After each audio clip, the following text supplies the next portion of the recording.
All right, so we are here at Legal Week, and I'm sitting with David Hasman from Bricker, and he's the head of litigation support at Bricker, and we're going to talk to him. But before I get into any of that, I want to just go through. I was just telling you, David, about why it is we decided to do this as a podcast, and why Gravity Stack and Heretik are sponsoring the whole thing. So I've been coming to Legal Week, as you have for many years. Yep. I have a lot of really interesting meetings here, and as opposed to most people who have meetings here that are off the records and some press, most of my meetings are on the record anyway, and I constantly have this feeling at the end of all my meetings, especially last year, was I really should have been recording that. That was really interesting, and there's no way for me to recreate that conversation.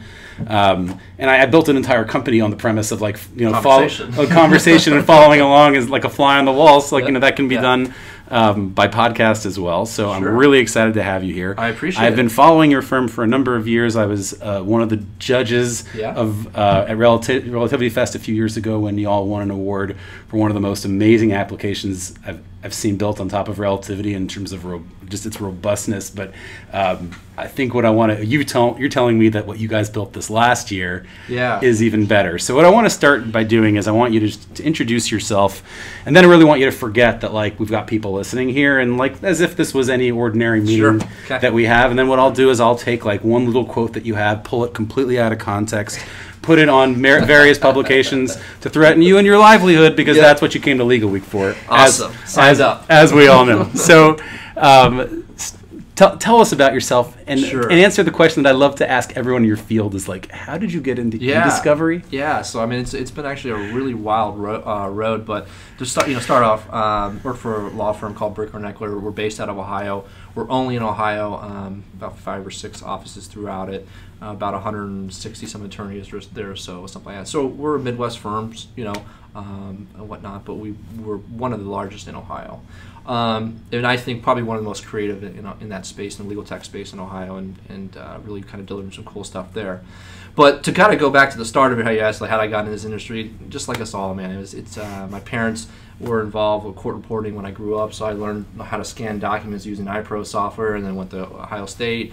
Just like us all. Wait, who? What? Okay. I've never heard of someone who started this way. No one's ever told me my family's been in discovery for years. Well, it's been interesting. So my family was part of. We had some really good friends that owned a court reporting agency called Paulson Reporting on the West Coast, and they had about 16 or 17 offices throughout the West Coast, and they sold to Esquire about, I don't know, maybe even 10 years ago. But growing up there, my dad was like, "You're gonna go and you're gonna earn money during high school, and this is what you're gonna do." So I started scanning documents with iPro and stuff like that all through high school. I went to high school in Las Vegas and worked for.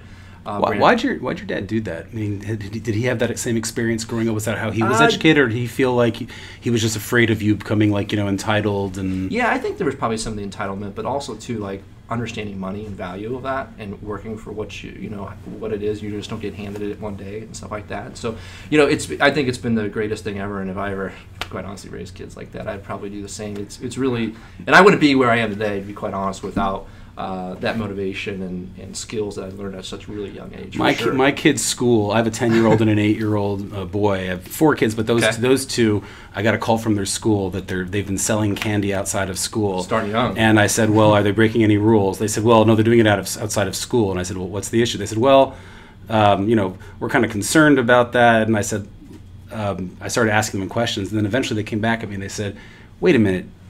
Did you give them this idea? And I said, well, I didn't give them the idea, but I was their first investor. And I know it sounds silly, but I think the best way to educate kids is to put them in a situation they really care about. Trust me, my kids are good at math now because they care about it. They're doing something, and I think there is something when you learn the value of money at a very early age. That it just impacts the way you relate to people, to work, and I mean, you grow up quicker too, right? And you make connections with older people, and you lead by follow their example, and you lead see how some are navigating through the career and movement, and how they make connections, things like that. So I learned a lot really young with that. And, but your father really wanted you to go into legal. I don't know if he was like, you're going to go into legal, but he saw it as a great opportunity to make connections and build start your career and make. Honestly, I was making was making like 40 grand when I was in high school a year. I mean, it was like 40 grand in high school. It was it was easy. It was easy work. I was like, yeah, I'll work overtime, sure. Like, why not? Yeah, so it was. Okay. Yeah. Yeah. And with this $40,000 a year you were making in high school, you did? Oh, I lived in Las Vegas. What do you think? I lived a good life. But yeah, so then I moved out to Ohio, and I actually called up iPro, and I was like, hey, are there any service providers in Columbus that are using your guys' product? And they hooked me up with one, and that was out there. And literally, I drove out to Ohio with my dad, and 2 days later, that Monday, I was working at that company and worked for them for about 4 or 5 years. And Bricker was one of our larger clients in there, and we did a lot of work with them. And they're like, hey, we have this opening, would you be interested? And that was it. I was like 22 or something like that, maybe 23. I didn't really know what I was like. Sure, yeah, I'm in. Like I, interviewed. I really want to do it. I saw the potential and the growth and all that. And I bet they looked at the fact that you'd been doing this since you were in high school. Yeah, and well, there was probably a lot of questions related to that, but yeah. Right, but it's like a talking point. Like I remember when I interviewed in law school for big firm jobs, the question that I always got was, "You were a stand-up comedian?" And because I had that on my resume, it was like a total like throwaway. I was trying to hide it from the firms because I figured it would be like a hang up that they'd be like, oh, but it was the opposite. All they wanted to talk about was stand-up comedy because they saw 1,000 resumes that all looked the same, and then here was the one of like the guy with stand-up. I'm guessing they probably saw a bunch of resumes, no one who had like experience pre-college. And they had asked a lot of questions. They were like, what do you mean you were doing this in high school and stuff like that? And after I explained it to them, they were like, oh, okay, that makes sense.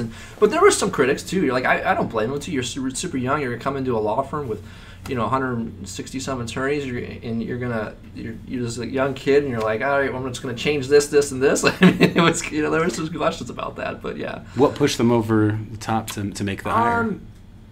I got to tell you, if I'm hiring someone who's been working since high school, like that and the military will basically always get me to hire that person. I don't know 100% what it was all about, but if I had to take a guess, it was location, timing, who you were talking to, and the people, and just what you said to them and things like that. I think it was this. I don't know. We should ask Frank Merrill. You interviewed him a couple years ago. One of our partners. He was one of the guys that helped out with all that. But I think it was a combination of skills, personality, timing, people, all that. Now, you came from iPro, right? But you've received now a couple of awards from Relativity. When did you make that switch? Yeah. And how do you all evaluate the e-discovery scene today? I mean, obviously, the podcast is sponsored by Heretik and Gravity Stack. We're big Relativity partners, but you're allowed to be open about your e-discovery choices. I think that the relationship that the firm and myself have with Relativity is very, very strong and has led to some great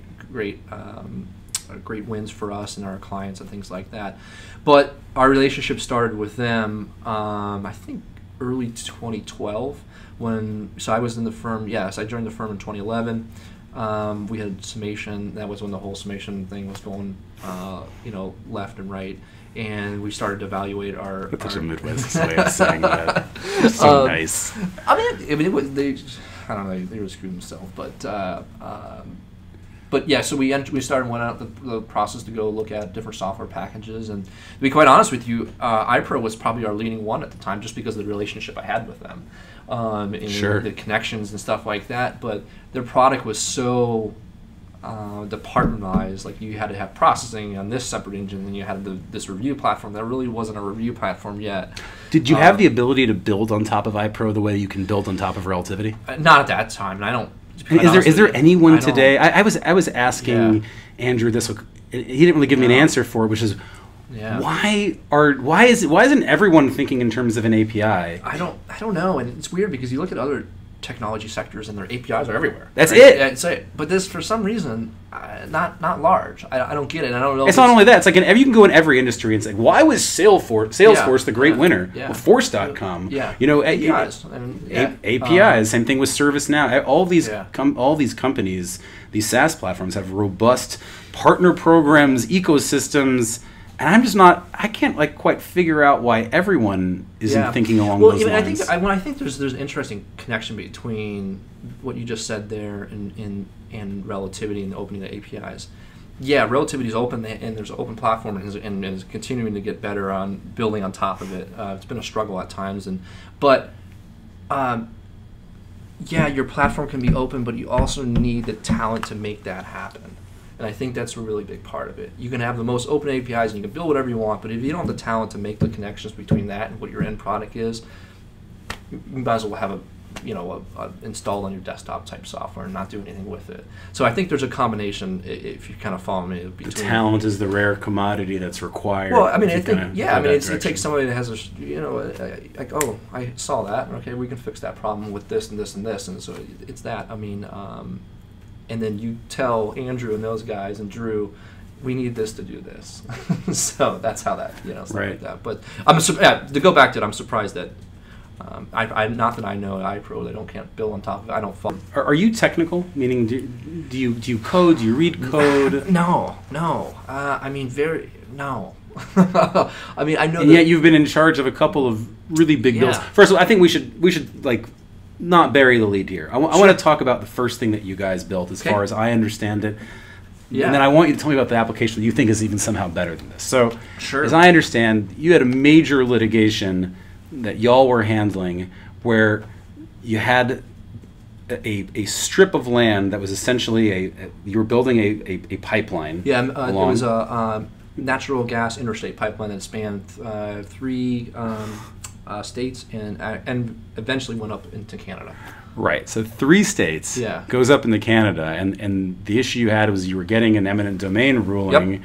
But there were going to be people who fought the eminent domain ruling, and it could have been a whole lot of people. And it was. And this wasn't like a one-time bet the farm litigation, but it was a collection of small litigations that sort of amounted to a bet the farm litigation, because this deal could not be done. I mean, the litigation here was not external to the business; it wasn't peripheral. It was core to the business, which is so rare. Yeah, this is the one thing I love about the law industry, and especially as a litigation support discovery person, is you don't just practice one area; you see everything, from education to healthcare to all this thing. So I learned a lot about oil and gas and the eminent domain authority, and it's pretty fascinating. But you got to imagine you're building a pipeline that's about 260 miles long. It's a lot of sand. It's a lot of sand, but not just dirt. You got to take into consideration you're going across wetlands. You're going across other pipelines, other easements that are in place. You're going across trees. You're going natural across habitats, endangered animals. In Ohio, we have these things called. Don't worry, he's just the head of Discovery at ExxonMobil. It's not a big deal. Perfect timing. But in Ohio, we have these endangered bats, and in part of the rush to get this pipe in the ground was. Have a seat. I'm sorry to interrupt. Yeah, no, come on. But part of the rush for this project was that there's in Ohio, and according to the EPA, that you can only cut down certain trees for these bats, endangered bats. Okay. So we had to get on the property and get these trees cleared in the time frames. Otherwise, we would be another 12 months out, and and every month that pipe's not in the ground. Wow. You're facing. That was just one of them. That is one. And then also shareholders and money, I'm sure. But so a lot of regulatory deadlines, dates, and that was if you roll back to that time, that was when President Trump came into play, and FERC was going through. President Trump? What are you talking? Did that happen? Yeah. Oh gosh, I've been out of the country for a few years. I didn't even pay attention. I saw it. I saw it on The Simpsons once. 2 more years too. But that was right when he came into play, and.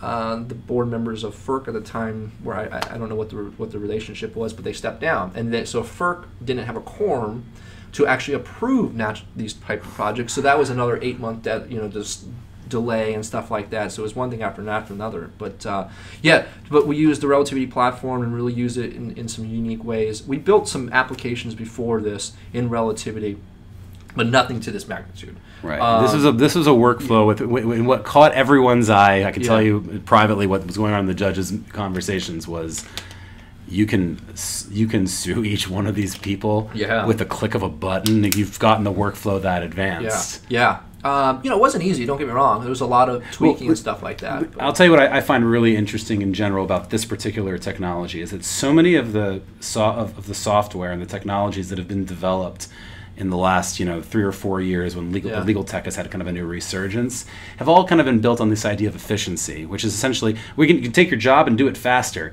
And that's interesting, that's cute, but what I think is really much more interesting is before this technology existed, we would have given you legal advice A. Sure. Now that this technology exists, we're going to give you different advice because what was not possible before is now possible. Yeah. I'm not sure the deal that y'all did is possible without the technology, and you might have had to give, in a previous era, you might have had to say to a client, doing this kind of deal is going to be so sophisticated and so costly that it's just not worth it, and it's very ambitious, but you're going to get held up in litigation for years. Yeah, I mean, well, let's put it this way: they would have found a way to do this, and this isn't their largest pipeline that they have put in the ground before. So they've gone through this many times before, and they found a way, and they're get it done. The key, though, is dealing with deadlines on such a tight time frame. Maybe you're only able to put so much of it in here and so much in here. The whole thing was really where it came down, the big part of it. They would have found a way, but it would have cost probably exponentially more, and you probably wouldn't have made all those timelines, and you probably would have opened yourself up to potential risk after it was done for missing certain documents or key information to those documents and things like that. So it's a time savings, risk savings, and we got it done. And now y'all are the firm for this kind of work. What's interesting is this is not. I'm always interested when a law firm, because I know this is starting to happen a lot more, where law firms are developing technology that they then will sell as an open product. Yeah, 100%. And that's a pretty exciting development. Yeah. This is not one of those, meaning there's not a market of law firms. For you as a law firm, this is one that makes sense to keep behind the curtain because it allows you to win more business. Why would anyone want to do a deal like this with a firm who doesn't have a solution like this available? Yeah, I mean, I don't know if, there are firms out there that specialize in eminent domain and things like that, and there were other firms involved with this project, especially into Michigan, because we weren't Michigan's counsel and stuff like that, but they used our platform to manage all those logistics and things like that, and I don't know. There could be other firms out there that say, hey, we would like to talk to you about this, but we get more traction with our clients direct with it. Because you got to understand, Exxon and Bridge and those guys like that, they do small pipelines internally on their own all the time. They want a way to efficiently sue, have all that data and sue on those things pretty quickly. So we find more traction that way, licensing and productizing through our clients and things like that. And this is a new thing that we're exploring with our firm, and it's kind of looking at the Trotman Sanders way of spinning off to an emergent and gravity stack and things like that. It's becoming a really popular trend. What's interesting is when you kind of find out why is it that people are doing this, and what are the sort of opportunities and possibilities, because. And I'll talk more about this tomorrow, and I'm interviewing Greg McPullen from Burford Capital. Got it. But one of the things that's starting to happen is there are litigation funding firms that are now rebranding as legal capital, and they're saying, well, we'd like investing in litigations, but really what we like doing is investing in law firms. Now, you're not allowed to invest in a law firm, but what if the law firm would have a side software company or a back office or something else that we could invest with? I don't think firms are doing that for this reason, but it seems to me this kind of perfect storm coming where you've got investable entities that can be tied to the success of a law firm, and you've got investors who are saying, why have we never invested in successful law firms? This is such a great bet. It's like if I were to come to you tomorrow and be like, hey, we can invest in that guy's real estate project? Oh yeah, we can own a little bit of it too. Why does this not exist in law firms as well? Yeah, I mean, I never actually thought about it that way, and it's a very, very good question. I would love to understand from maybe a partner savvy way of understanding the logistics behind that. I think there are some people that are starting to open their eyes very quickly to this, and seeing that there's more to just providing a legal service, and how do you create as market tightens up and you get in your niche areas and things like that, how do you grow, especially in our space in Ohio and in Midwest and stuff like that? How do you grow and offer services that compete with big law? Sure. And compete to a very... How have you all developed a culture of development and technology assistance?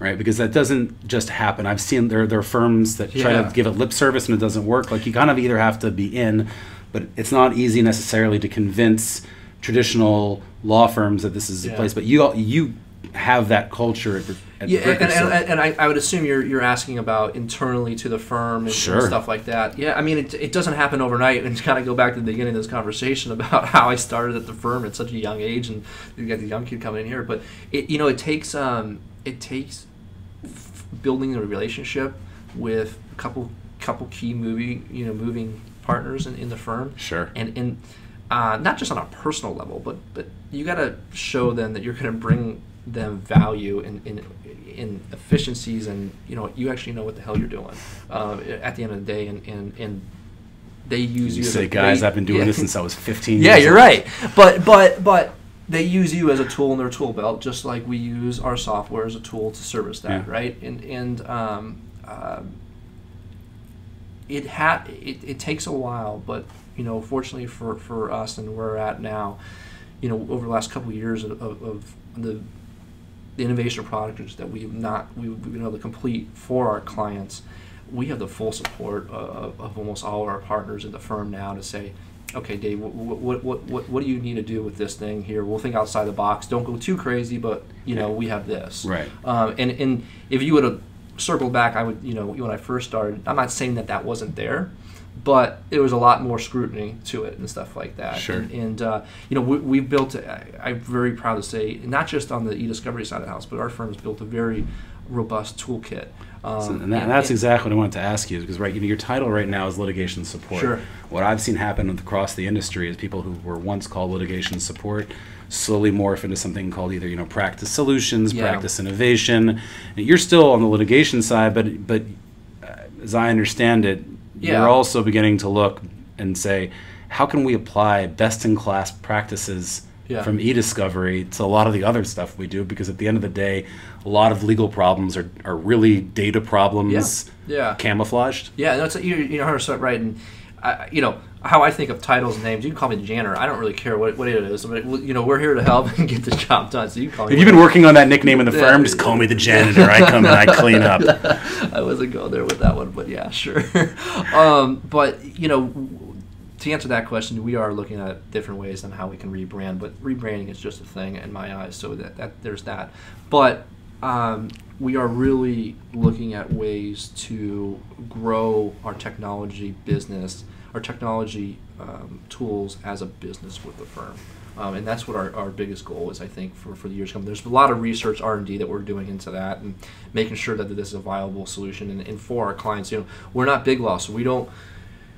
Those types of clients are us. So our sweet spots is smaller to medium size in a lot of cities and townships in Ohio. We represent a vast majority of the school district. The government is a great client. Yeah, they pay their bills on time. Yeah, but not when you're sometimes we deal with school districts in rural Ohio that have 300 kids in them. So there's a little different funding that goes in there. But they all have data issues. They all have public records issues. They all have obligations to respond to certain stuff, and that's where in a matter of you dealing with FOIA or a public records request. It's so interesting that you say that, because one of the complaints that I've heard from what I call the access to justice warriors is there's always this complaint, like, what is e-discovery tools? Those really only help like the big corporations and and without getting into politics, like.